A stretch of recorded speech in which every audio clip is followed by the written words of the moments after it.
हास्य हे तणावाचे सर्वात प्रभावी औषध. संजय साबळे यांचे विद्यार्थ्यांना प्रेरणादायी मार्गदर्शन. किणीतील जयप्रकाश विद्यालयात चला तणावमुक्त होऊया व्याख्यान. आजच्या धावपळीच्या आणि स्पर्धात्मक युगात माणूस हसणं विसरत चालला असून कामाचा ताण, अभ्यासाचा दबाव आणि वाढत्या अपेक्षांमुळे तणाव वाढत असल्याचं चित्र दिसून येतं.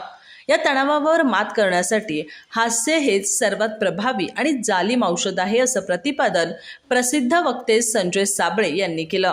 ते चंदगड तालुक्यातील किणी इथं जयप्रकाश विद्यालयात आयोजित चला तणावमुक्त होऊया या विशेष व्याख्यानात बोलत होते. विद्यार्थ्यांना मार्गदर्शन करताना त्यांनी उच्च स्वप्ने पाहावीत आणि त्या स्वप्नांचा सातत्याने पाठलाग करावा. हसत खेळत प्रयत्न केले तर यश हमखास मिळतं असं प्रेरणादायी विचार मांडले.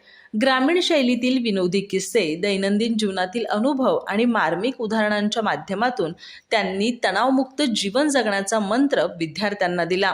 त्यांच्या भाषणादरम्यान सभागृहात हास्याचे फवारे उडाले तर विद्यार्थ्यांनी टाळ्यांच्या कडकडाटात उत्स्फूर्त प्रतिसाद दिला. आजच्या धक्काधक्कीच्या जीवनात आनंदी राहणं ही काळाची गरज असून विद्यार्थ्यांनी अभ्यासासोबतच मनःशांती जपावी या उद्देशानं या व्याख्यानाचे आयोजन करण्यात आलं होतं. या कार्यक्रमामुळे विद्यार्थ्यांमध्ये सकारात्मक ऊर्जा निर्माण झाली असून आनंदी आणि तणावमुक्त जीवनाचा संदेश प्रभावीपणे पोहोचला. कार्यक्रमाच्या अध्यक्षस्थानी मुख्याध्यापक पी.जे. मोहणगेकर होते. प्रास्ताविक डी.एस. बिर्जे यांनी केलं. कार्यक्रमास व्ही.एस. सुतार, पी.एन. तरवाळ आणि ए.जे. कुंभार उपस्थित होते. सूत्रसंचालन एस.पी. कांबळे यांनी केले तर आभार पी.व्ही. कुंभार यांनी मानले. अधिक माहिती आणि ताज्या घडामोडींसाठी आजच आमचे चॅनल सबस्क्राईब करा.